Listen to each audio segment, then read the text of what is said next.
Do you understand that what I'm telling you with TikTok and Instagram and LinkedIn and YouTube and podcasting and Twitter used to cost 30 years ago millions of dollars in infrastructure to be in the game? That you would have to buy a printing press and deliver newspapers, that you'd have to shoot a fucking satellite into the air and start a TV network. This would cost tens, if not hundreds of millions of dollars, and yet we are not taking advantage of it. Like, it's not because you don't have the infrastructure or the money, and don't even start with me with the, Gary, I don't have time. You have time.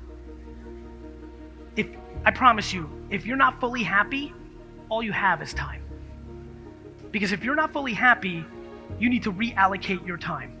I wish, you know what I really wish? Tomorrow, some weird asteroid came down, hit Earth, and everybody who's dead is reborn. I would just love for you to see the way people that are 150 years old would look at the world today. They would be like, you have all this? They'd be like, I used to take shits outside. The fuck, you're talking internet? I'm just pumping up running water in your fucking house. We have lost perspective, and we have absolutely let judgment of others dictate our happiness. Well, for me, the reason I always do things that I think I might fail at is because I don't care what anybody thinks if I lose. It's a very big deal, guys. The reason I take so many risks, and always did, and that's why I won, was because if I lost, I didn't care about what anybody thought about my L. It's my fucking L.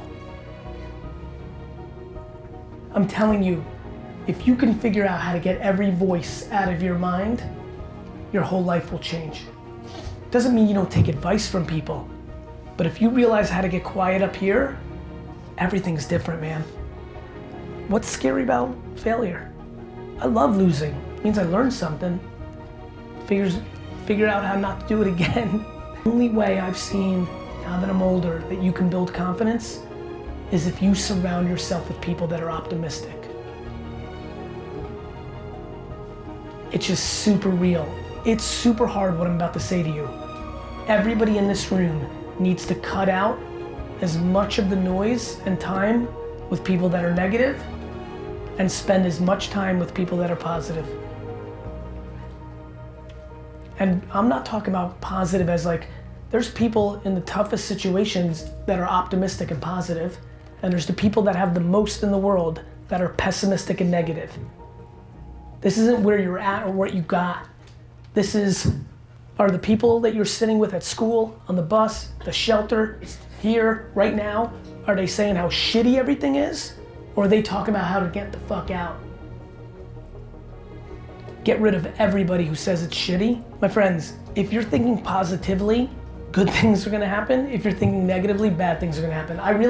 It's so weird, right? Because when Nicole says I'm a motivational, I don't wanna be I don't want to be. I mean it. I was 34 years old, I was a businessman. There was no motivational me, there was no writing books, there was no personality, there was no 3.2 million followers on Instagram. I was just practical. I worked and I thought life was good. Even though I didn't have, I felt life was good when I didn't have shit. I get worried that Antonio thinks I think life is good because I have money in the bank. Fuck that shit. My grandkids are gonna get, I'm not gonna spend it. If you're not gonna spend it, it's the same shit. So it's just, to me, it just became obvious to me that it wasn't a good idea to listen to other people. Not trying or doing always loses. You'll learn from winning. I've learned a ton of shit from winning. I've learned a lot from losing. The only thing I've done much better than a lot of people is I'm always doing. While you're sitting and debating, should I, or could I, or how, or what, I'm working.